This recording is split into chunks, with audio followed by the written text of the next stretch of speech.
Hello दोस्तों, आज हम जो टॉपिक कंसीडर करने जा रहे हैं आपको पीछे दिख रहा होगा। हम टॉपिक क्या लिया है, आज का हमारा टॉपिक है फंजाई। तो हम आज के टॉपिक में हम फंजाई के बारे में पढ़ेंगे।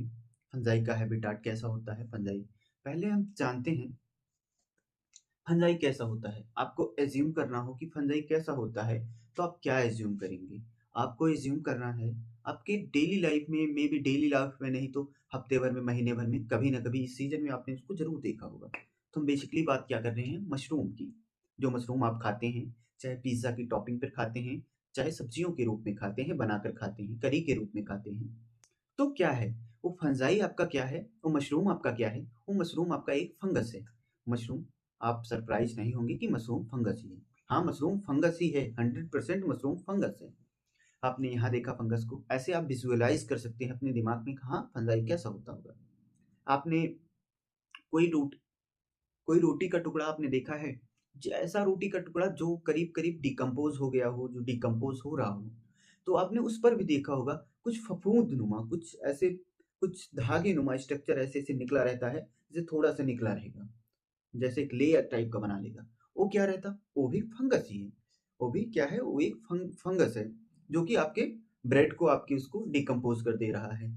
तो आपको फंजाई को एज्यूम करना है, फंजाई को मशरूम के रूप में एज्यूम करना है, फंजाई को आपको ब्रेड के ऊपर लगे फफूंद के रूप में एज्यूम करना है।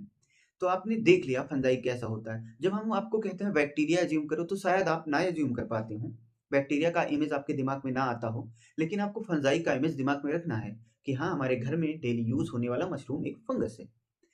तो बात आती है फंगस क्या है। फंगस क्या एनिमल है, क्या फंगस प्लांट है। तो आप कहेंगे नहीं फंगस तो प्लांट है। मोस्ट ऑफ दी लोग यही कहेंगे कि फंजाई क्या है, प्लांट है। क्यों, आप मशरूम देख रहे हैं, उसका स्ट्रक्चर आपको प्लांट की तरह शायद दिखता हो आपको, हाँ कहीं नहीं दिखेगा भाई प्लांट, आपको मशरूम ऐसा ही तो दिखता है। ऐसा, आपको बटन मशरूम ऐसा ही दिखता है, ऐसा ही दिखता है, ऐसा ही दिखता है। तो आप कहेंगे ये तो प्लांट की तरह स्ट्रक्चर है, प्लांट की तरह स्ट्रक्चर है, तो क्या ये प्लांट है। नहीं, फंजाई प्लांट नहीं है। फंजाई प्लांट इसलिए नहीं है क्योंकि फंजाई में क्लोरोफिल नहीं होता है। फंजाई में क्लोरोफिल नहीं होता है। अगर इसमें क्लोरोफिल नहीं होता है तो इसका न्यूट्रिशन कैसा होगा, इसका न्यूट्रिशन कैसा होगा, हेट्रोट्रॉपिक होता है। फंजाई और प्लांट का न्यूट्रिशन आपका कैसा होता है, प्लांट का आपका न्यूट्रिशन कैसा होता है, ऑटोट्रॉपिक होता है। प्लांट क्या करते हैं, सूरज की रोशनी को क्लोरोफिल एब्जॉर्ब करता है और CO2 को आपका ग्लूकोज में कन्वर्ट करता है। तो प्लांट अपने आप अपने अपना ऑर्गेनिक फूड बना लेते हैं, इनऑर्गेनिक से ऑर्गेनिक फूड अपना बना लेते हैं, मतलब प्लांट अपना भोजन खुद बना लेता है। लेकिन फंजाई आपका ऐसा कुछ नहीं कर पाता है, इसमें क्लोरोफिल जैसा कुछ नहीं होता है। ये हेट्रोट्रॉपिक होता है, डिपेंडेंट होता है। अगर डिपेंडेंट होता है दूसरों पर तो एनिमल कैसे होते हैं, एनिमल भी हेट्रोट्रॉपिक होते हैं। तब तो हम फंजाई को कहाँ कंसिडर करेंगे, एनिमल के क्लोज, एनिमल के क्लोज, एनिमल का क्लोज रिलेटिव हुआ। तो आपको फंजाई को ऐसे विजुअलाइज करना है, फंजाई ना तो प्लांट है ना तो एनिमल है। अगर कंसीडर ही करना है तो एनिमल के करीब है, लेकिन प्लांट के तो दूरों दूर, प्लांट से कोई वास्ता ही नहीं है। इसमें हेट्रोट्रॉपिक मोड ऑफ न्यूट्रिशन पाया जाता है, इसमें क्लोरोफिल नहीं पाया जाता है। इनका स्ट्रक्चर कैसे होता है, फंजाई क्या होते हैं, फंजाई क्या होते हैं। फंजाई को अगर आपको डिफाइन करना हो, फंजाई कैसा होता है, अगर आपको फंजाई को डिफाइन करना हो तो फंजाई कहते होते हैं ए क्लोरोफिलस। ए क्लोरोफिलस मतलब क्लोरोफिल क्या होता है, क्लोरो क्लोरोफिल एब्सेंट होता है, एब्सेंट होता है, क्लोरोफिल एब्सेंट होता है। इनका स्ट्रक्चर कैसे होता है, थैलोफाइट। इनका स्ट्रक्चर कैसे होता है, थैलस होता है। थैलस स्ट्रक्चर उसको कहते हैं जिसमें प्लांट के स्ट्रक्चर को, अगर आप मशरूम देखे होंगे, एक मशरूम में आप ये नहीं कह सकते यहाँ इसका रूट है, यहाँ इसका, जिसको हम जिसको हम रूट, स्टेम और लीफ में ना डिवाइड कर पाए, उसको हम, उस स्ट्रक्चर को हम क्या कहते हैं, थैलस स्ट्रक्चर कहते हैं। तो फंजाई कैसा है, फंजाई का स्ट्रक्चर थैलस है, क्योंकि हम फंजाई को रूट, स्टेम और लीफ में डिवाइड नहीं कर सकते। ना हम इसका रूट जानते हैं, ना हम इसका लीफ जानते हैं, ना हम इसका स्टेम जानते हैं। हमें दिखता जरूर है ऐसा, लेकिन इसमें ऐसा कुछ नहीं होता। फंजाई कैसा होता है, एक क्लोरोफिलस होता है, क्लोरोफिल एब्सेंट होता है, इसलिए देयरफॉर या क्या होते हैं, हेट्रोट्रॉपिक होते हैं, हेट्रोट्रॉपिक, हेट्रोट्रॉपिक होते हैं। और इनमें थैलस स्ट्रक्चर होता है। आपको यहाँ तक समझ में आया होगा, ये तो इंट्रोडक्शन का टॉपिक है। देखो, तो फंजाई में पहले हम क्या लिखेंगे, study of fungi, study of fungi, fungi की स्टडी को हम क्या कहते हैं? Mycology, mycology. तो फंजाई के अध्ययन को हम क्या कहते हैं? माइकोलॉजी कहते हैं। एक फाइकोलॉजी वर्ड भी है, लेकिन फाइकोलॉजी वर्ड क्या है? फाइकोलॉजी एल्गी की स्टडी को कहते हैं। माइकोलॉजी और फाइकोलॉजी में बहुत कंफ्यूजन होता है, आप यही लिख लीजिएगा, study of, study of algae क्या कहते हैं? फाइकोलॉजी, फाइकोलॉजी, इस स्टडी को फाइकोलॉजी कहते हैं। तो आपने स्टडी वाला पॉइंट देख लिया। और हम किसी एनिमल, चाहे हम एल्गी को पढ़ेंगे चाहे हम फंजाई को पढ़ेंगे, सबसे पहले उसका क्या चीज पढ़ेंगे? सबसे पहले हम उसके हैबिटाट के बारे में पढ़ेंगे कि फंजाई पाया कहाँ जाता है, फंजाई हमें कहाँ मिलेगा, अगर हमें फंजाई को देखना है तो फंजाई में कहाँ मिलेगा। तो हम इसके हैबिटाट के बारे में आते हैं। आपको नोट करना हो तो आप नोट कर सकते हैं।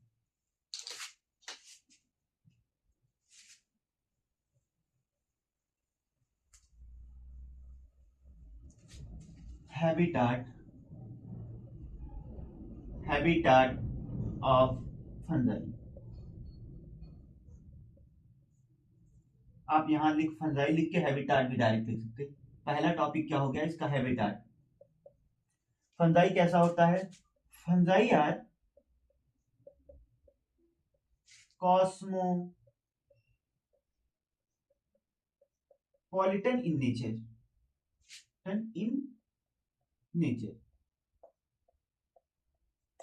कॉस्मोपॉलिटन का क्या मतलब होता है? Found everywhere, found everywhere. जो चीजें हर जगह पाई जाती है उसके लिए हम क्या वर्ड टर्म यूज करते हैं? कॉस्मोपॉलिटन। कॉस्मोपॉलिटन का मतलब फाउंड एवरीवेयर। एवरीवेयर का मतलब फंजाई कहाँ पाया जा सकता है? फंजाई कहाँ पाया जा सकता है? सॉइल में पाया जा सकता है, एयर में पाया जा सकता है, और कहाँ पाया जा सकता है? वाटर में। फंजाई कहाँ पाया जाता है? सॉइल में, एयर में और वाटर में पाया जा सकता है। फंजाई कॉस्मोपॉलिटन नेचर का है, जो कि हर जगह पाया जाता है। सॉइल में भी पाया जा सकता है, एयर में भी पाया जा सकता है, वाटर में भी पाया जा सकता है। इसका सुटेबल हैबिटाट क्या है? ये कहाँ ग्रो करता है? Fungi, fungi prefer to grow, prefer to grow warm and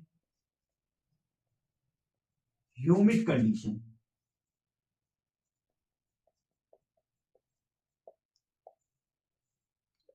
fungi को कैसी कंडीशन चाहिए? फंजाई को ग्रो करने के लिए कैसी कंडीशन चाहिए? Warm and humid condition. एक गर्म जगह, गर्म मतलब 25 से 35 डिग्री आइडियल टेम्परेचर हो। ह्यूमिड का मतलब होता है मॉइस्चर में पाए जाने वाले वाटर कंटेंट को, वाटर वेपर को हम क्या कहते हैं? ह्यूमिडिटी कहते हैं। वार्म और ह्यूमिड कंडीशन होगा तो फंजाई बहुत अच्छे से ग्रो करेगा।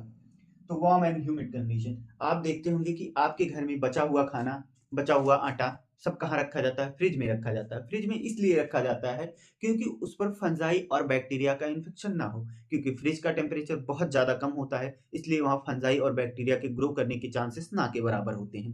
तो वार्म एंड ह्यूमिड कंडीशन, क्या फ्रिज का कंडीशन वार्म एंड ह्यूमिड होता है? नहीं, वहाँ का टेम्परेचर तो बहुत लो होता है, वहाँ का टेम्परेचर तो बहुत कूल होता है। तो वहाँ कंडीशन वार्म एंड ह्यूमिड नहीं है। वार्म एंड ह्यूमिड कंडीशन कब रहता है? जैसे बारिश के मौसम में आपका देखते हैं बारिश के बाद धूप होती है तो वार्म एंड ह्यूमिड कंडीशंस बन जाती है। तो उस टाइम पर आपका क्या होता है? बहुत उस टाइम पर आप देखते होंगे, उस टाइम पर आपको मशरूम का प्रोडक्शन भी बहुत अच्छे से मार्केट में मशरूम आती है और सस्ती भी मिलती है। यही कारण है कि वार्म एंड ह्यूमिड, क्योंकि उसका सीजन रहता है, हर चीज का सीजन होता है। जैसे अभी मटर का सीजन चल रहा है, अभी किसी और चीज का सीजन चल रहा है, तो मतलब इस कंडीशन में जो चीजें, अब मटर का सीजन चल रहा है, ठंड के समय में मटर मिल रही, मटर को ग्रो करने के लिए क्या चाहिए? ठंड का सीजन चाहिए, इसीलिए ठंड में मटर के पौधे ज्यादा हो रहे हैं। तो वार्म एंड ह्यूमिड कंडीशन चाहिए फंजाई को ग्रो करने के लिए। Prefer to grow warm and humid condition. आप हैबिटाट के बारे में इतना लिख देंगे, हैबिटाट के बारे में इससे ज्यादा आपको कुछ नहीं जानना है। फंजाई कॉस्मोपॉलिटन नेचर का होता है। कॉस्मोपॉलिटन का मतलब फाउंड एवरीवेयर, जो हर जगह पाया जाता है उसको कॉस्मोपॉलिटन उसके लिए टर्म यूज किया। सॉइल में पाया जा सकता है, एयर में पाया जा सकता है, वाटर में पाया जा सकता है। Fungi prefer to grow warm and humid condition. आप हैबिटाट के बारे में लिख सकते हैं। उसके बाद हम आपको रेफर करते हैं। आई होप आपने नोट कर लिया होगा। इसके बाद हम फंजाई का स्ट्रक्चर देखेंगे। पहला टॉपिक आपका क्या हो गया? पहला टॉपिक आपका कंप्लीट हुआ हैबिटाट के बारे में। हैबिटाट किसे कहते हैं? A place where organism live. ऐसी जगह जहां एक ऑर्गेनिज्म रहता है उस प्लेस को हैबिटाट कहते हैं। जैसे मछली के लिए पानी, शेर के लिए जंगल, तो और क्या हुआ, फंजाई के लिए क्या हो गया हैबिटाट? एयर। कॉस्मोपॉलिटन है तो एयर, वाटर, सॉइल हर जगह हो गया। दूसरा पॉइंट लिखते हैं, structure of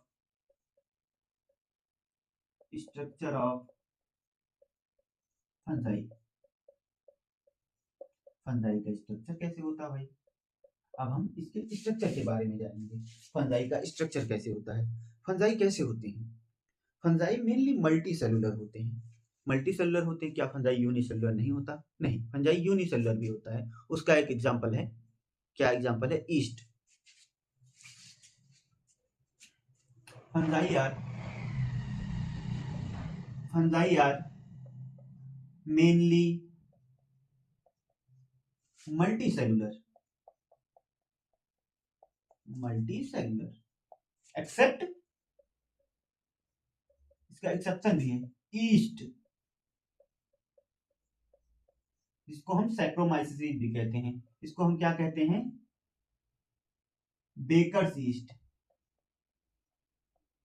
bakers yeast. Yeast का उपयोग कहाँ होता है? बेकरी इंडस्ट्री में होता है। और कहाँ होता है? बियर में भी होता है ईस्ट का उपयोग। तो बेकर्स ईस्ट कहते हैं। तो ईस्ट कैसा होता है? ये कैसा होता है? यूनिसेलुलर, एक सेल का बना होता है। फंजाई मेनली मल्टी सेलुलर होता है, लेकिन एक्सेप्शन क्या है? एक्सेप्ट ईस्ट, जिसको हम बेकर्स ईस्ट कहते हैं, जो कि कैसा होता है? यूनिसेलुलर होता है। फंजाई यूनिसेलुलर होता है। फंजाई फंजाई के फिलामेंट पाए जाते हैं। फंजाई के फिलामेंट पाए जाते हैं। मल्टी सेलुलर में कैसे होंगे? Filamentous structure. फिलामेंट समझते हैं आप? ऐसे टाइप का फिलामेंटस स्ट्रक्चर होता है। अब फिलामेंट किसका बना होता है? इसका फिलामेंट किसका बना होता है? इसको इतना नोट करिए, उसके बाद हम बताते हैं।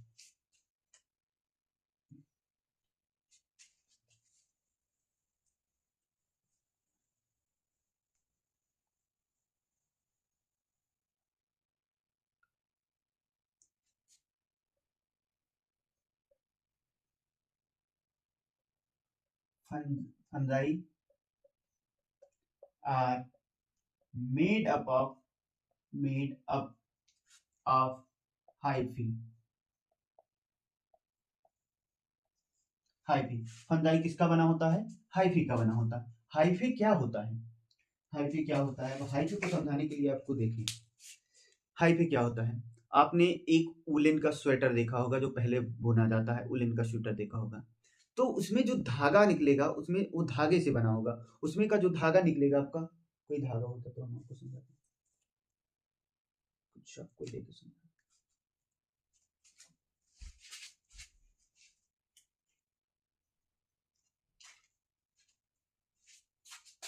एक धागा यहाँ आपको दिख रहा होगा, एक धागा। इस एक धागे को हम क्या कहेंगे? हाइफी।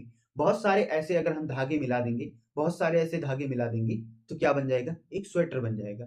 वैसे एक धागे को हाइफी कहते हैं, और जब बहुत सारे ऐसे ऐसे धागे उलझ जाते हैं या मिल जाते हैं, उनको हम क्या कहते हैं? उस स्ट्रक्चर को हम क्या कहते हैं? माइसीलियम कहते हैं। पहले जान लिए आप, एक धागे को क्या कहते हैं? माइसीलियम मिलके फंगल बॉडी बनाता है। तो एक धागे को क्या कहेंगे हम? हाइफे कहेंगे।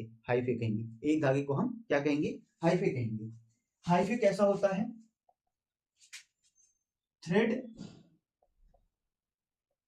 And cylinder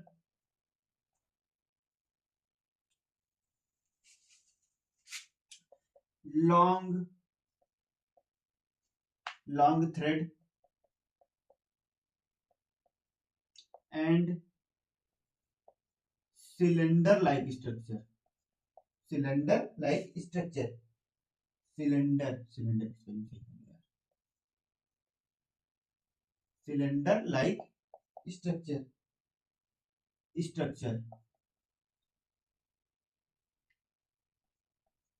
cylinder like structure long thread and cylinder like structure.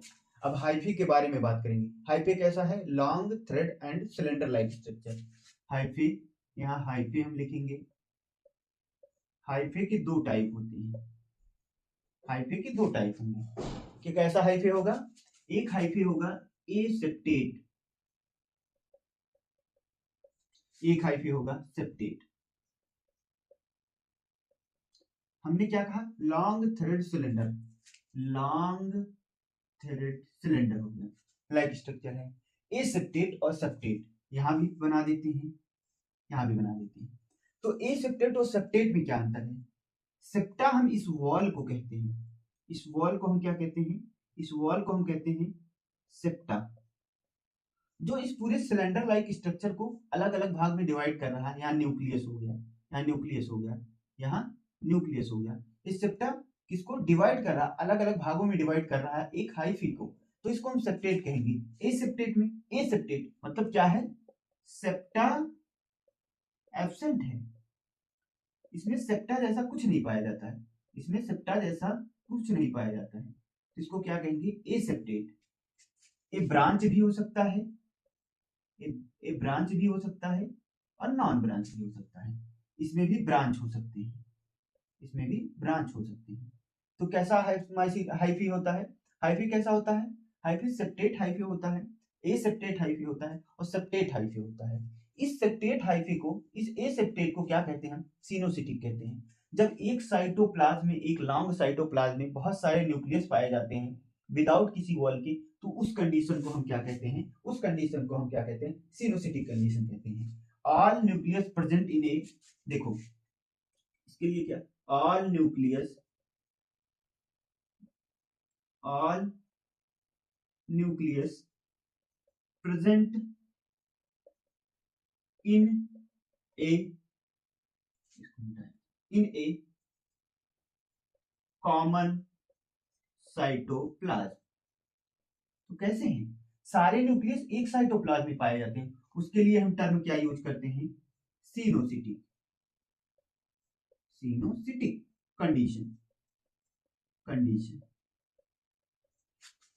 Septate hyphae कैसा हो सकता है, ब्रांच हो सकता है, अनब्रांच हो सकता है। ब्रांच होगा तो इसमें ऐसे स्ट्रक्चर होंगे, ये ब्रांच हो गया, ये ब्रांच स्ट्रक्चर हो गया, यहाँ अनब्रांच स्ट्रक्चर भी आप देख लीजिए, देखिए ये अनब्रांच्ड हो गया, ये कैसा हो गया, अनब्रांच्ड हो गया।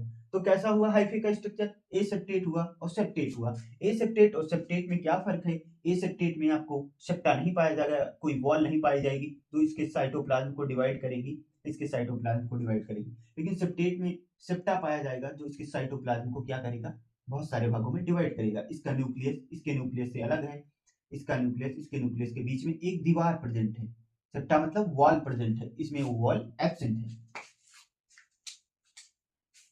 इतना स्ट्रक्चर आप चाहे नोट कर ले, अब ही हाइफे के बारे में हमें और सारी बातें करनी।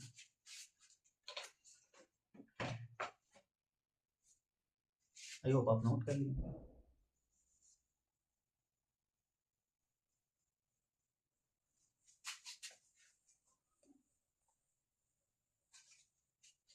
फंजाई किसका बना है, हाइफे। हाइफे कहां से बनता है, फंजाई का एक स्पोर था, स्पोर, इसने क्या किया, इसने क्या किया, जर्मिनेट किया, इसने क्या किया, जर्मिनेट किया, जर्मिनेट किया, तब माइटोसिस हुआ, माइटोसिस हुआ, उसने क्या बनाया, उसने एक फंजाई का, फंजाई की एक बेसिक यूनिट बना दी, इसको क्या कहते हैं हम, हाइफे कहते हैं, हाइफे कहते हैं।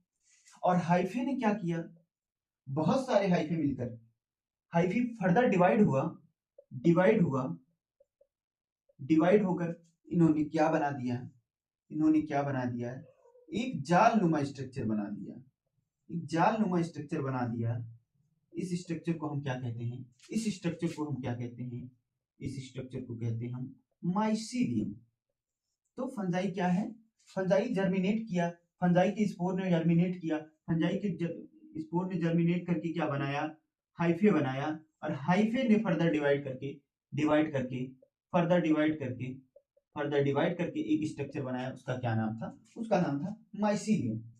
मेनी हाइफे फॉर्म, तो यहां क्या लिख सकते हैं हम, many hyphae, many hyphae form a structure, a reticular structure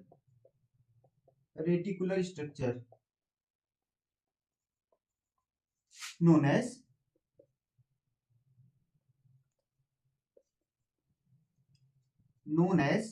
mycelium, जिसको हम किस नाम से जानते हैं, माइसीलियम के नाम से जानते हैं।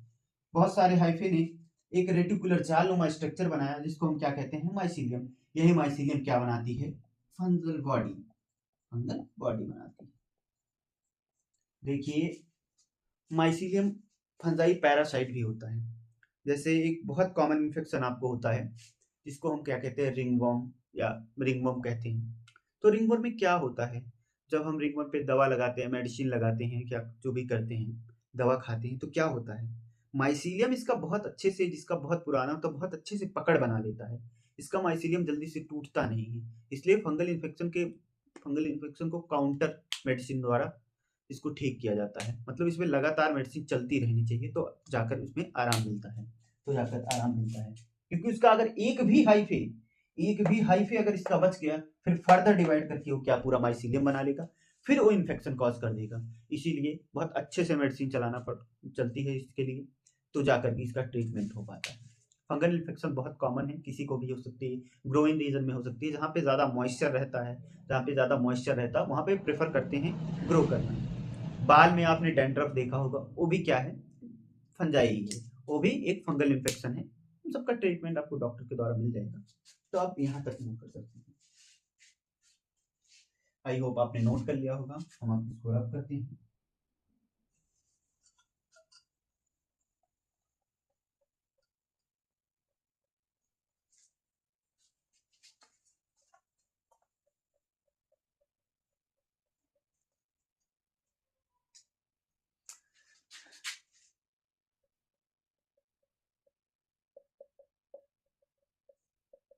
माइसीलियम कैसे होते हैं, ऐसे होते हैं, जालनुमा, मतलब ये हॉरिजॉन्टल स्ट्रक्चर होते हैं। जब यही माइसीलियम एरियली ग्रो करते हैं, इनको क्या कहते हैं, aerial.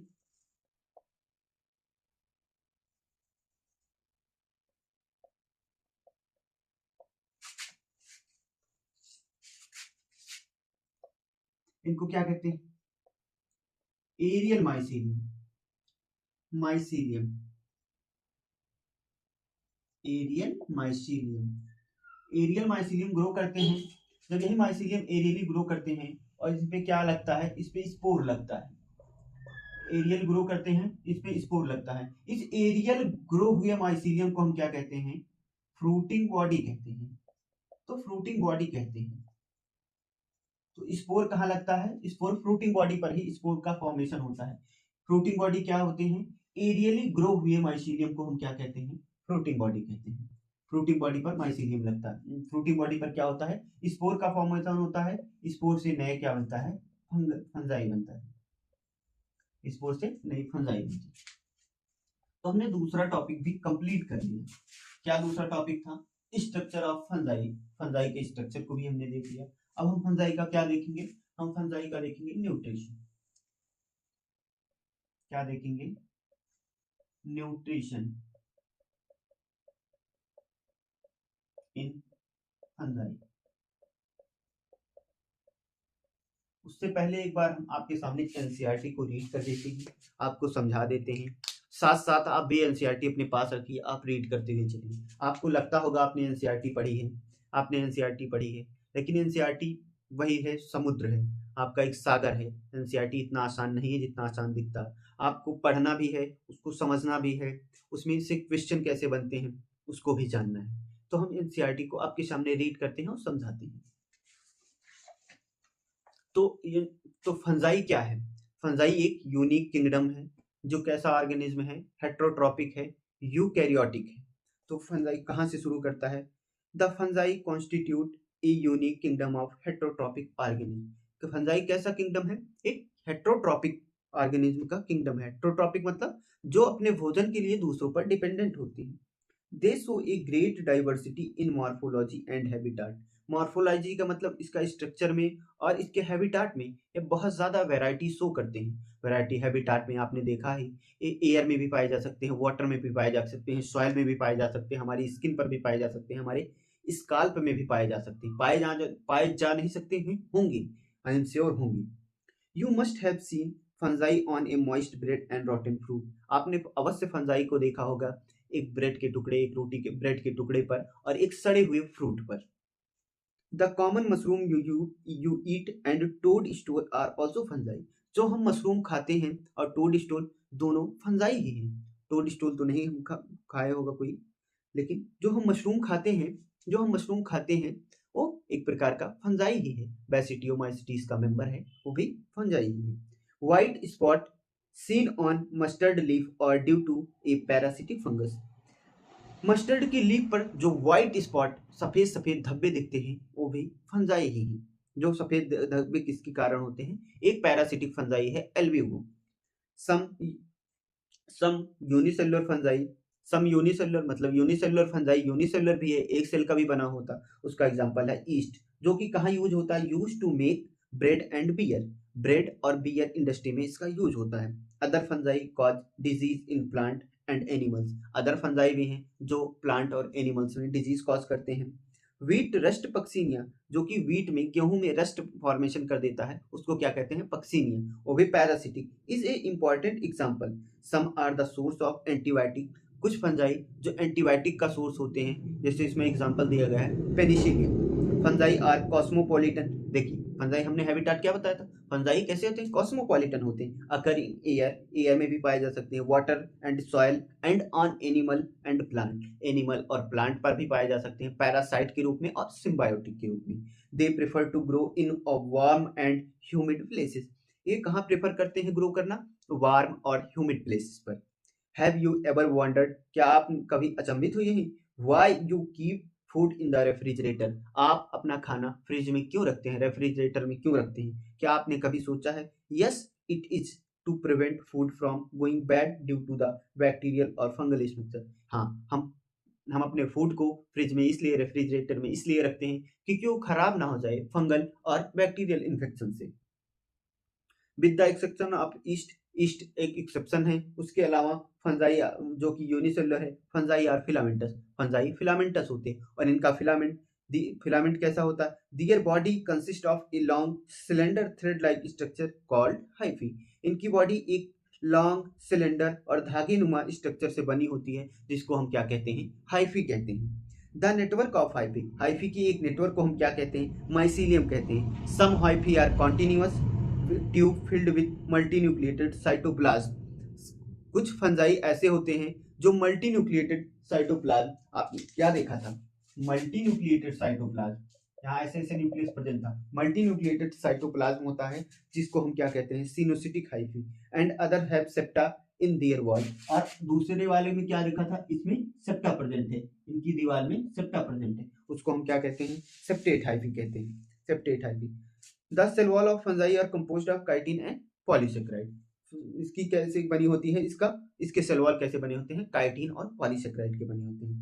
The most fungi are heterotrophic and absorb soluble organic matter from dead substance. अब इसके किस चीज के बारे में हम पढ़ेंगे? इसके न्यूट्रिशन के बारे में पढ़ेंगे। हम आज न्यूट्रिशन तक ही करेंगे। Nutrition in fungi, fungi nutrition in fungi. Fungi, most fungi, most नहीं, मैं तो ऑल भी कह सकते हैं, इनसे article most fungi are hetero heterotrophic. Heterotrophic में भी तीन टाइप हो जाएगा, सैप्रोफिटिक,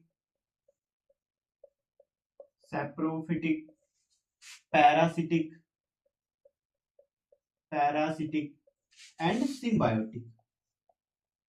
सिम्बायोटिक कैसा हो जाएगा? Saprophytic, parasitic and symbiotic. Heterotrophic क्या होते हैं? Those depend upon others, depend upon others for, organic food matter.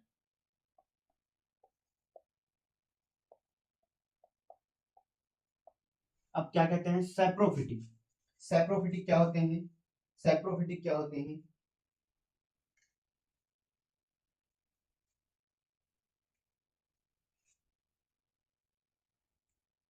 Saprophytic कहाँ ग्रो करते हैं? सैप्रोफिटिक को हम क्या कहते हैं? मृतोपजीवी। मृतोपजीवी इनको कहते हैं। पैरासिटिक हो गया और सिम्बायोटिक हो गया। Depend upon dead organic matter.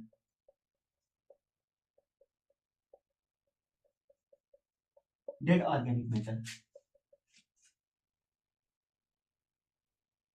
Depend upon